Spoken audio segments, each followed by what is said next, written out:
I think that we have too much capitalism in a field that ultimately started off as altruistic. You don't have that culture anymore. This isn't even like, new American culture. This isn't like new capitalism culture. It's a new world culture. We're starting to deteriorate because we're starting to value certain things more so than we need to be.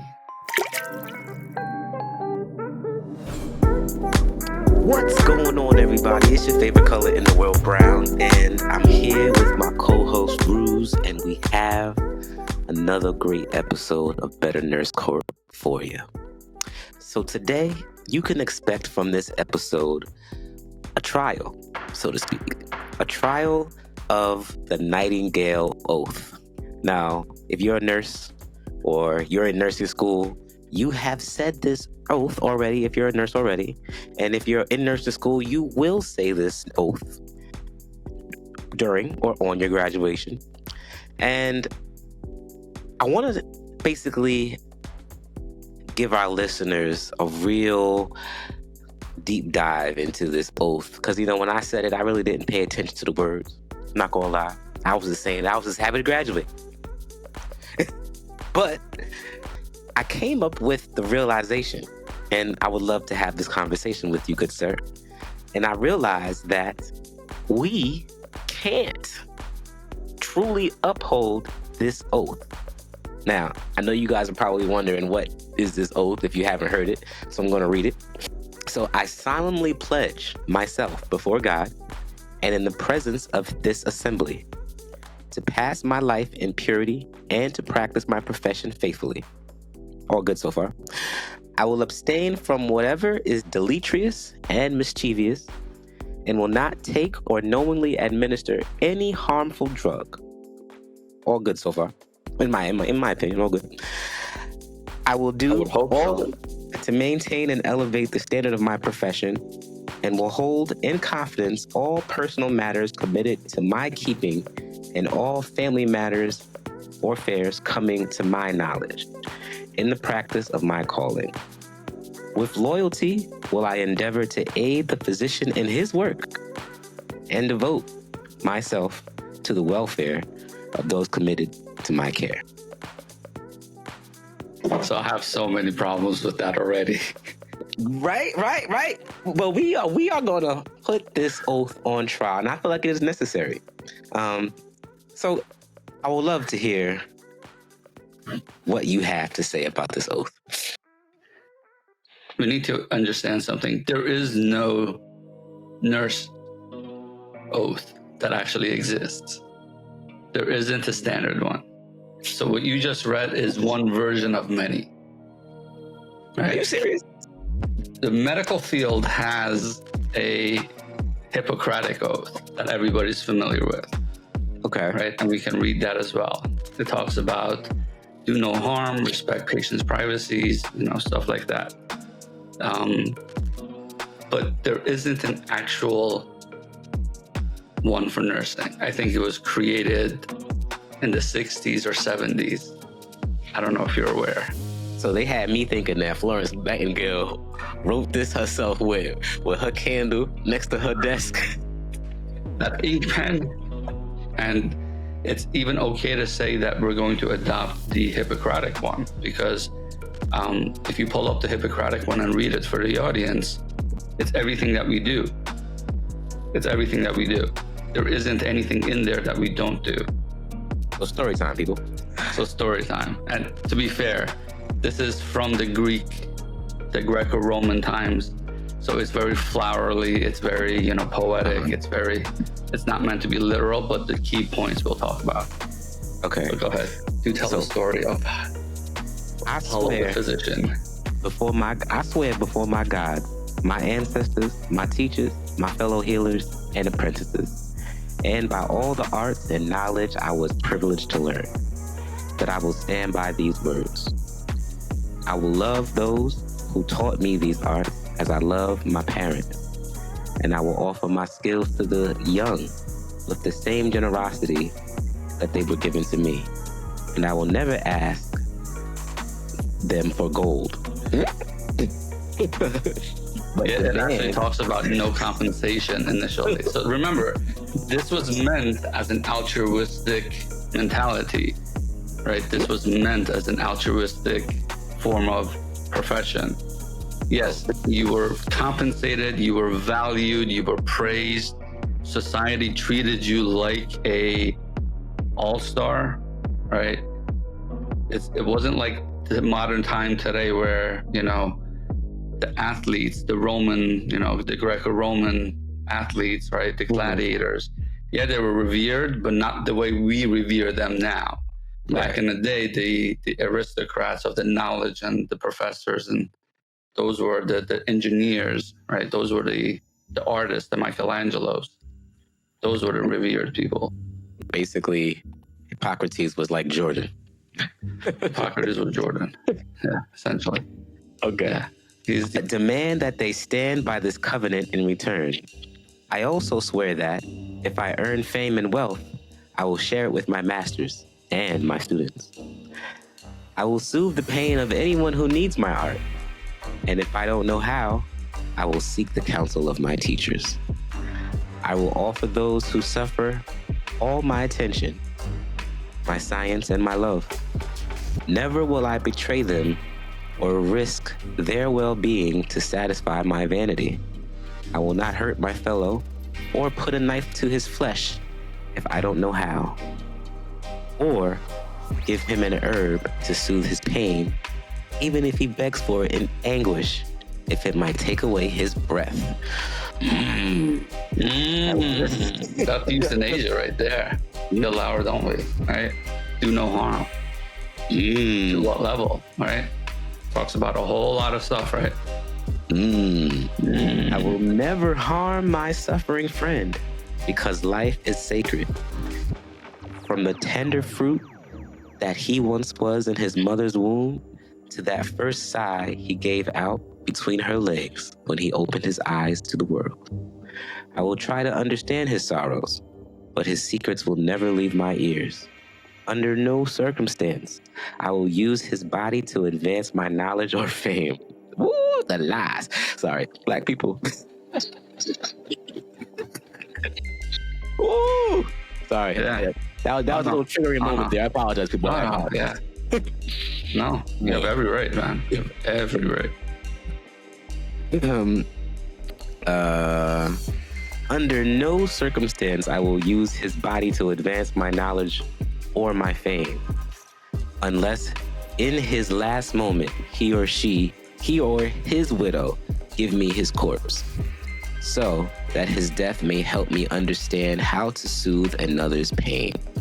So that's consent, right? Yeah. That was for them to, back in the day, you know, you didn't have cadaver labs. It was taboo. Yeah. So you literally had to ask permission from the dying or the dead, or can I rip you apart and learn?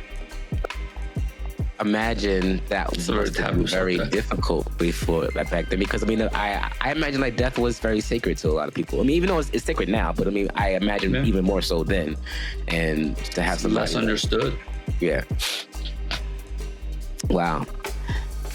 I pray that the attention I give to those who put themselves in my hands be rewarded with happiness, and in honor of the knowledge I've received from my teachers, I swear to care for anyone who suffers, prince or slave.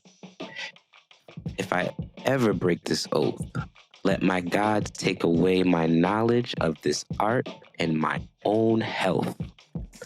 Here speaks a citizen, a servant of people. May I be destroyed if I betray these words. Whoa. Where? Whoa. Right. Okay, all right. Respect patient privacy. Treat patients equally. Promote health and well-being. Teach future generations. Is it anything that we'd say anything differently? No. I think it's pretty much the same. The question is, though, you know, whether it be the Hippocratic Oath or the Nightingale Oath, as it relates to today, this age and time, you know, Are we, as a society, not even on an individual basis, but as a society, as a healthcare system, as a healthcare society, are we holding up our end to the bargain with that oath? I want to argue if we can even do it, because I believe that it is virtually impossible for us to adhere to that oath and to still have the same healthcare system that Make we your have. case. Well, let's go to when it comes to the money and how the compensation works. So, in order for us to adhere to that, Reread it. love those who taught me these arts as I love my parents, and I will offer my skills to the young with the same generosity that they were given to me, and I will never ask them for gold, but demand that they stand by this covenant in return. So gold.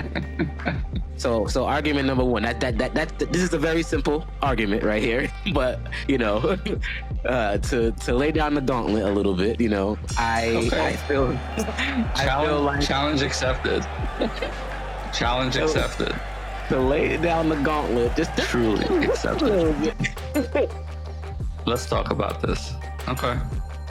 Gold being the primary means of currency, then I assume. Compensation. I don't know. But yeah, so Compensation. the case, then if and these are people solemnly swearing, how could they say that oath, to be specific, and accept payment? Accept gold, essentially. That's it? That's your question? Yeah. Okay. So, two things. Fundamentally, then, you don't live in a capitalistic system because we have now monetized it, whether it be gold or payment. We have monetized the profession. The moment you monetize the profession, you can't not expect some type of compensation, whatever that means of currency may be. Right? Whether it be gold, money, paper, silver, barter, whatever it may be. You've monetized it. If you present profession as a altruistic art form, science form, but your compensation is not based on that, then you can have that argument. And you don't have to create that. Keep that in mind. We don't have to live that way, but we've chosen to live that way, and that is the current system. So therefore, you can't not. But what you can do is within that system, talk about, fairness, or you can talk about distribution, or you can talk about, what is deemed to be, allows you to flourish and grow, but yet not be taken advantage of. So, it sounds like you're saying the same thing that I would agree with, which is the fact that our society is made up in such a way that you really can't say that oath and mean it. Compensation for it because of the structure of our society. We need a whole new oath, one that correlates to our current system. I think we need to better define this one. I think this is possible to be done within the context of what we have currently. We just have to redefine what we consider humane approach to that compensation. It's about talking about reallocation of proper resources, the distribution of that allocation. So when I read, and not to stick with this because I know we have other points to go to, but when I read, I will never ask them for gold, that means that a couple of things. That means that if the patient decides to give me something, then that's their option, but I will never ask them for it. Or that means I don't take it at all because that's just, like you said, it's the art. And I would argue that our health, because of our current healthcare system, isn't always considered artistic. And I think partly because of that, ultimately, I think that we would need a new oath one that corresponds to our current system, because it's not looked at as art. One, two, we're accepting gold, and it's not the patient's option. The patient has to, unless they, want crazy amounts or absorbent amount of medical bills. But here's the thing, though. We chose that because we chose to deal with insurance companies. Back in the day, it was a one-on-one system. It was a payer system. You paid me directly. Now we have a middleman, money manager. Right. Anybody that you put a third person in between you and your money, it's going to complicate things. It's going to create arbitrary rules. It's going to create arbitrary funds. It's going to create arbitrary inflation. It's going to create arbitrary... Here's how the system works. You pay taxes to the government pools that money and uses it to provide the people with essential goods and services that they need. In this country, we've got a different system for getting the things we need. Take healthcare. We pay taxes to the government, and the government gives our money to a middleman, for-profit insurance companies or for-profit health providers. And the insurance companies provide health coverage in exchange for maybe some more money from us. And a deductible that covers not everything, certainly not your teeth or your skin or your eyes. It's a pretty good system if you own an insurance company. Companies like United Health and Aetna collect 70% of their health plan revenue from government programs. Humana, 90%. These health plan businesses would not exist without our tax money. And it's not just healthcare. It's pharma, oil and gas, higher education. Taxpayers subsidize these industries, who then take their profits, and we still pay so-called free market rates for their product. It's a classic double dip. Here's how the system works. You're going to create that system. But if we talk about compensation, you can talk about charitable, givings plus having a business at the side, right? A lot of these doctors' offices, unfortunately, turn away patients in America if you don't have insurance. I think the opportunity is there. My fear, and this is why I think that we would need a new oath ultimately, is because I think that we have too much capitalism in a field that ultimately started off as altruistic. And I didn't even realize how altruistic it was until, I read this oath. And it's completely the polar opposite at this point. And because of that, yes, there's room for growth, but I think that there's also an opportunity for us to figure out what we can do to make it less capitalistic, which I don't even know if that even exists. I don't know, because how do we get paid? And nursing school and medical school cost a heck of a lot of money. So what would be the I guess incentive people to be doing these things or going to the school if they're not getting paid to do so? I understand that. The trouble with that is that people are so greedy, and there's no way to shift or filter out the greedy people from the people that want to be helpful and really caring and altruistic. No. Okay, all right. I'm going to stop this. We're not going to separate people here and create a division between greedy people and non-greedy people, because we're all greedy. We want more than what we have, and that's okay. But I don't know. No. We're not all greedy. You don't think so? I think we're all. Wow. Okay. Interesting. I don't think I'm the pessimist. I'm the negative one on this one today. Huh? We're gonna reverse this. This was not expected, ladies and gentlemen. This really was not expected. I honest to God, I think we're all very greedy by nature. Mm-hmm. I think it's hardwired into us. I think biologically it's into us. And I think in order for you to actually be a better human being, you need to be a conscious human being. And I think there's a lot more subconscious just consumers out there. They love to, Gluttony is a mental disorder of sort. And I believe that we're all gluttonous in something, but I think when you're gluttonous, I think it's a biological behavior, protective behavior. It's a hoarding mentality. It's reminiscent of back in the day where you didn't know where your next meal came from. So hear me out. Okay. I think of overweight people, obese people versus, normal sized BMI people, right? All right, bam. So this is going to get very interesting. So when you're full, right, and you're a normal sized person, you're full. You don't want any more food, right? You had your fill, blah, blah, you're done.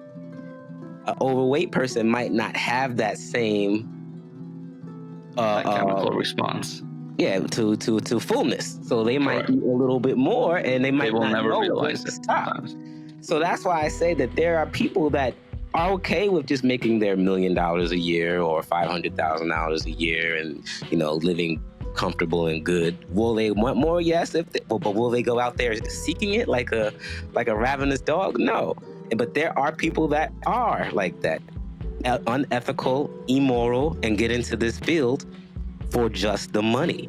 And because of that, but we as a society need to understand, we as a work culture need to understand, we as a block culture, as a house culture, we need to make sure that we understand if this is okay or not okay with us, and whether we're going to tolerate it or not. And unfortunately, we've allowed it to be tolerated. So we've allowed it to be reinforced.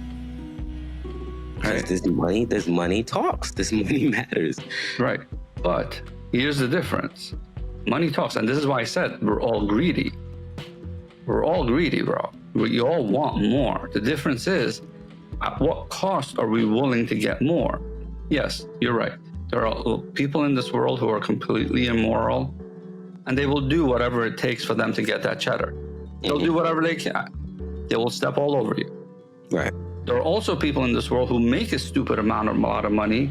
They make sure a lot of people around them make a lot of stupid amount of money, right? And their community grows from it, and their society grows from it.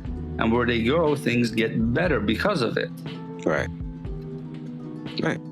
Right. There are different ways about doing stuff, right? I hate to say this, but Mr. Beast, when I heard about what he started doing in Africa with he just got bored. He was like, you know what? I'm going to go build schools. I'm going to create wells, drinking water. These people have been trying to do it for 60 years. He went and literally did hundreds or whatever it was. Right. If you want to do something, you just do it. If you want to be something, you just be it. Right. Right. And if we want to be greedy, we're greedy. By nature, we want more. It's protective. But if I make sure that I eat and you eat and then I eat more, then you make sure that you keep eating and then I keep, understand? Nobody goes hungry. Everybody gets more. Everybody grows more. You don't have that culture anymore. We've allowed that culture in the world. This isn't even new American culture. This isn't new capitalism culture. Although actually probably it is new capitalism culture, but it's a new world culture. We're starting to deteriorate because we're starting to value certain things more so than we need to be. We need a new oath. This is exactly why. Because then the foundation of the system, we were more, when I say we, I mean humans. I made your point for you. You did. You did. Humans were more communal. They were way more communal back then. They I think they had to be because of the way the world was then. But now we don't have to be, and the world is different. But here's the funny part then. Then here's the funny part. When we couldn't be communal, we had to be. Now that we can be communal, we don't want to be. Now that it's easy to communicate, to translate, to relate, to visit, to make sure that you're chill, that I'm chill, that everybody's good. Now we're deciding to even bomb each other further. You know why, man? To steal from each other further. Okay. There might be this false sense of scarcity. I believe that there's scarcity. There isn't. But there's a false sense of scarcity, I think, out there. There is a false sense of scarcity in survival mode, but we might not need to be in survival mode. I believe that we have enough of everything that we need for everybody to be happy, like you said. I do. If we all scratch each other's back we will all. But this isn't monetarily wise. I'm not talking about like, everybody start redistributing wealth. No, I know. here. I'm talking about basics of like human interaction and respect and just tolerance and just like good morning, hi, back to basic respect and just etiquette, human etiquette, right? Like I'm talking about like the very basics to lower down the stress level of people, to lower down, the anxiety of people, to lower down the angst of like people interacting with each other. So we're not so happy. So we don't create cultures within our corporate systems that we protect fundamentals of like finances more so than we do humans, because at the fear of being sued for something.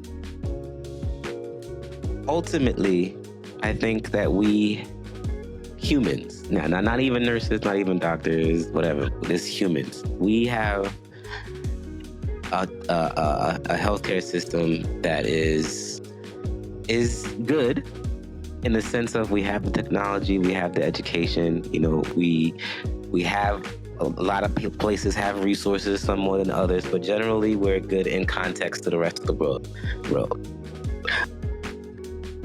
But we some greedy mofos over here. Generally, we are some greedy mofos over here.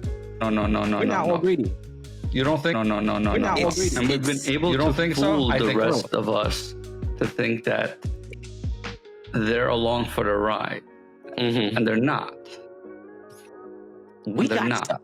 We got resources that we can, like we got stuff. Even though there will be an abuse of the system, even though there already is, and there will be some people who will take advantage. Yes. Look, there are patients who know the system so well that they're not homeless anymore. I'll just leave it at that. Yeah. Right. I'll leave it at that. And I'm not talking about that we're giving them resources. I'm talking about them. Never mind. I'm not going to put it out there on how to do it, but there are people who can abuse the system. They can milk the system. Right? And there needs to be, thoughts about that as well. Because we can't have that. Unless then we need to have programs and to figure out why you're doing that. Right? I think there should be checks and balances on that end too, not just on the healthcare system but the people that use the healthcare system. There should be a check and balance. If you go into the emergency room every week, but you're not going to your doctor's appointment, you're missing every doctor's appointment, but you go into the emergency room when it's convenient for you. There should be some penalties for that stuff.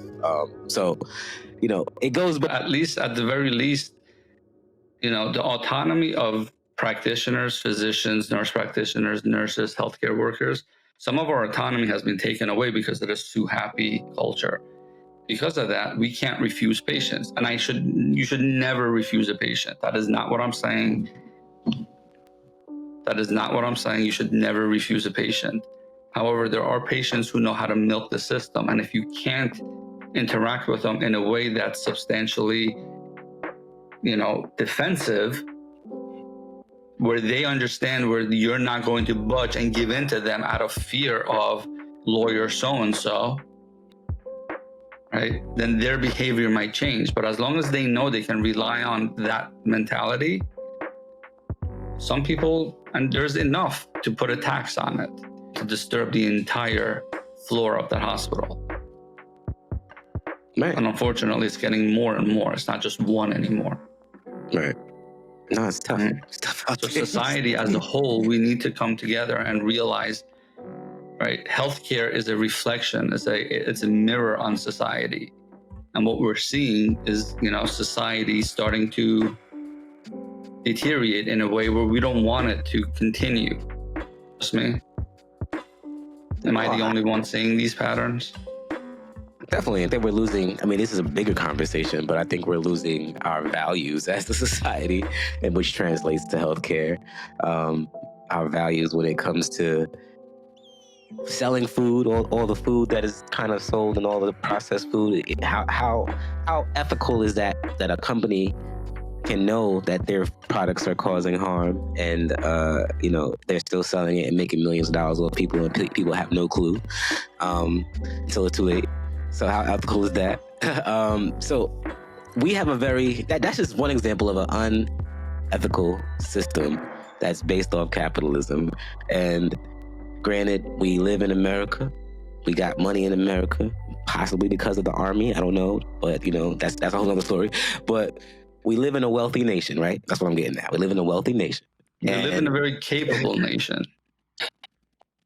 We have the resources to have a better healthcare system that we have. We have the people, the smart people. We have some really smart people out there that have around the world who are still coming to us because we still have a good PR system. Yeah. Right? We're still attracting them. Right. Not as much, unfortunately, but we're still attracting them. We could be doing better. Let's not lose them. We keep them because of the money. But that doesn't. It doesn't though. It doesn't. This new generation and this new. That's what I was getting at. But we're not there anymore. We're not there anymore. Even around the world, right? Whether you love it or hate it, my conspiracy theory is that the internet kind of unified a certain couple of things, and it put into people into certain values commonized, and. Our tolerance for BS and our tolerance for grievances, I think, as a society, as a whole, as a world, has lowered. I really do believe that. And I think we're starting to see those, visceral reactions to these inflection points. I think they're coming. But it's one of those things where it's there. It's palpable right now. Yeah.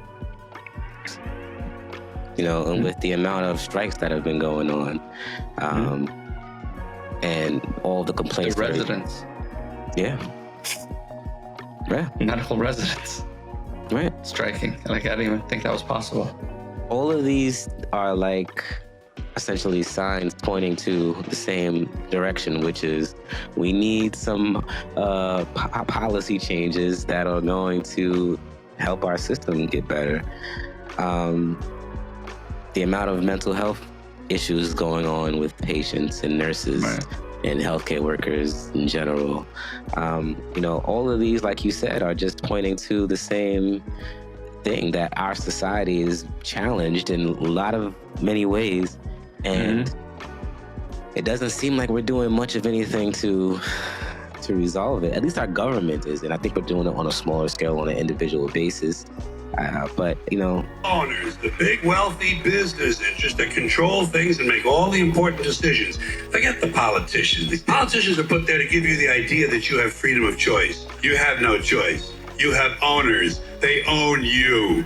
They own everything. They own all the important land. They own and control the corporations. They've long since bought and paid for the Senate, the Congress, the state houses, the city halls. They got the judges in their back pockets. And they own all the big media companies, so they control just about all of the news and information you get to hear. They spend billions of dollars every year lobbying to get what they want. Well, we know what they want. They want more for themselves and less for everybody else. But I'll tell you what they don't want. They don't want a population of citizens capable of critical thinking. They don't want well-informed, well-educated people capable of critical thinking. They're not interested in that. That doesn't help them. That's against their interest. We got room to grow, and I think it's grassroots. Grassroots. It all has to be grassroots. Yeah. If we don't think about this if we try to fix this on a global scale, or if we try to fix this on a national scale, it's too much. Yeah. Too much. It needs to be on an individual first. Yeah. For you to understand and choose that what you want to do and represent is something that's based on altruistic reasons. And I promise you, if you have a mentality of humanity, of humility, of humor, right? If you maintain these things when you're trying to build a business, when you're trying to make profitable decisions, I promise you, it won't be at the cost and livelihood of others, but it won't be at the cost of profits either. As great of a profit as maybe, screwing somebody over, maybe not. But in the end, the legacy that you leave, what you do. It's more important. I think so. The legacy that you leave is more important. I think so as well. Yeah. You know, all these people are trying to kill themselves to be remembered in society, right? Even that, outside of those, you know, oddballs, those outliers, within 2 years of you dying, I really doubt people will remember you very often. Unless you're one of those 1%ers that history remembers. Yeah. And even there, think about it. How often are you actually remembered outside of history books? So what are we doing? Yeah.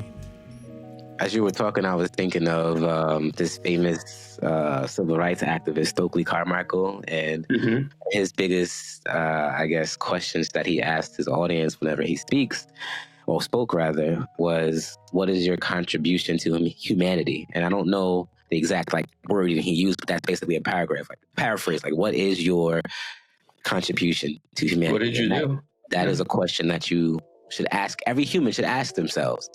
And when I first heard it, I asked myself that question. I was just very, very intrigued by the question, because it really had me pause and think, what am I doing here on this earth? A, and then B, what could I do to make it better for the next person? And I think that's ultimately what we all are doing, right? We're all making the world a different world for the next generation that comes, that's going to have to inhabit it. And it's going to be this, cycle. And while trying to enjoy ourselves. Yeah, exactly, which is a challenge. Our major task is to organize our people, because we really have no power at all. As a matter of fact, since 1960s, we still have no power. We have some visibility, some more tricks, but as a matter of fact, the situation is getting worse. And the responsibility for organizing our people rests on each and every one of our shoulders, not just on one person's shoulder, not just the leader in the community, not just the preacher, but everybody has a responsibility to help organize the people. And perhaps in our discussion today, as we said, if this can come across more than anything else, then we will have served our purpose, that is the responsibility for organizing. We can just discuss, however, organizing the people. Certainly with this organization, you see that? We have to get their attention.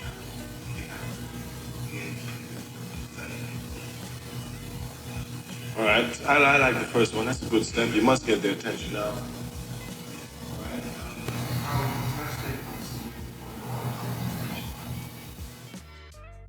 If you wanted to get their attention, what were some of the things you would do to them? I think ultimately, each nurse has to ask themselves this question: what is their contribution to the nursing profession? And so I want to go back to this oath thing, because I feel like, we might be agreeing on the same thing, just not saying it. But, that's what I'm saying. I don't think we need a new oath. I think we need a new oath. Do no harm. Respect patient privacy. Treat patients equally. Promote health and well-being, meaning of yourself, of others, right? Teach future generations, meaning of yourself, of your profession, and of others, right?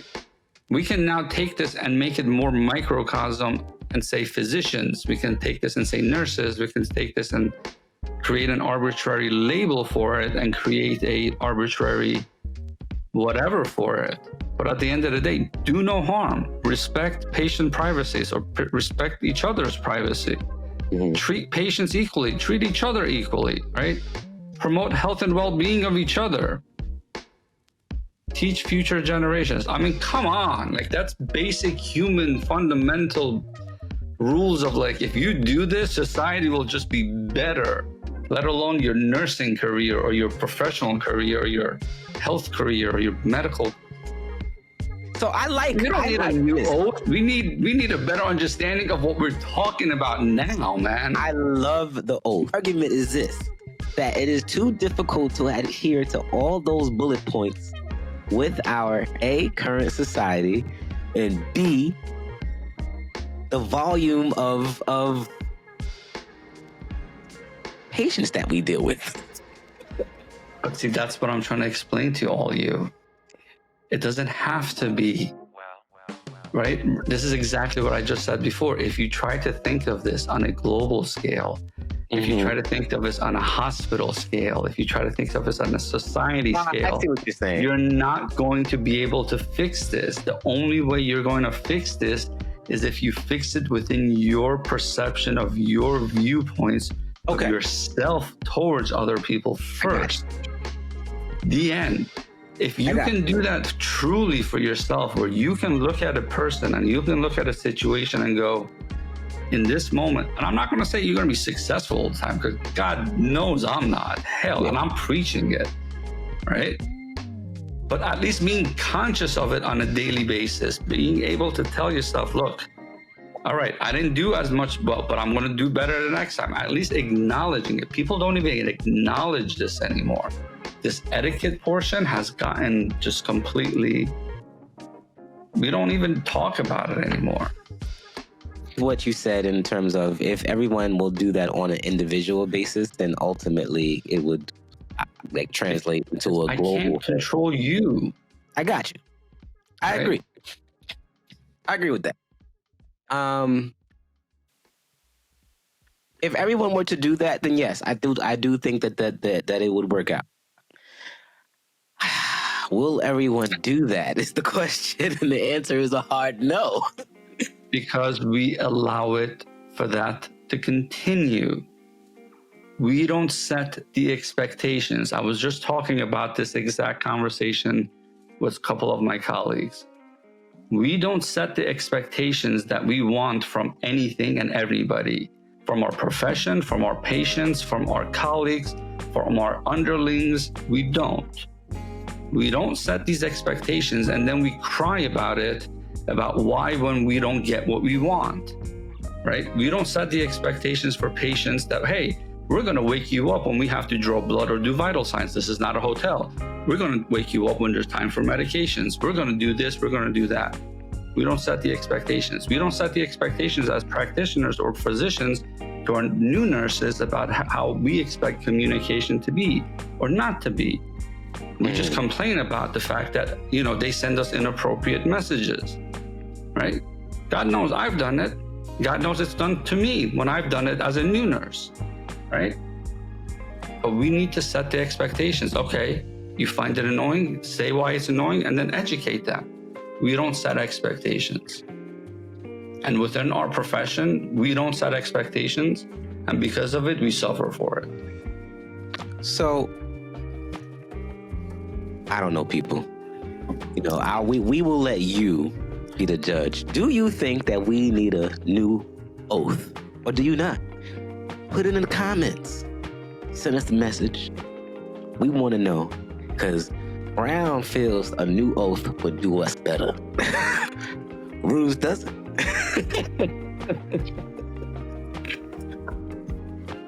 The voting booths are open. Better Nurse Corp. So, listen, everybody. I think this was a great episode. I hope that you took away some insight of what we deal with as healthcare professionals, what the future could look like, what the future could possibly be like if we make certain changes, and if we just pay attention to the words that we say, especially during oaths, and really understand them and really internalize the gravity of what you're signing up for. Yeah. Because had I, when I graduated, and I really would have taken the time to really go through the oath, maybe my life as an early nurse would have been different. Maybe it would have gotten me out of certain situations. Maybe I would have made better ethical considerations. Who knows? Hindsight, there's everything, right? But I think that, if you listen to Better Nurse Corp, you'll be asking yourselves these thought-provoking questions more often. Do no harm. Respect your patient's privacy. Treat patients equally. Promote health and health well-being. And teach the future generation. These are principles that no matter what profession you live in, no matter what you decide to do with your life, if you maintain these values, if you maintain your humanity, if you maintain your humility, if you maintain your humor. That's the short version of all this. We can grow a community that will instill these positivities. And one of these days, we need to talk about game theory. We need to talk about tit for tat. We need to talk about these different models. And if we apply this to the positivity that we can create within our own culture, you say that we don't have enough. But we do, because at every interaction with one of my patients, no matter how understaffed I am, when those 30 seconds I'm with that patient, I do my best to give that patient my attention. I promise you, your patients will not only recognize it, it will validate it for you. This is in no way boosting my own horn. When I talk to a patient and I walk away, and before I leave, they grab my hand and they tell me, "You were the nicest person who's spoken to me." That makes me feel proud, but that tells me that I actually took the time to speak with them about things that they might have not liked hearing. But the fact that I took the time to speak with them, I can't explain that to you guys unless you feel it, unless you experience it, unless you allow yourself to experience it. So I really do think that we can do this, even if we're drowning, because making a human connection is the most profound when we're drowning. To add to that, the one thing that I'm going to take away from this episode is the artistic aspect of it.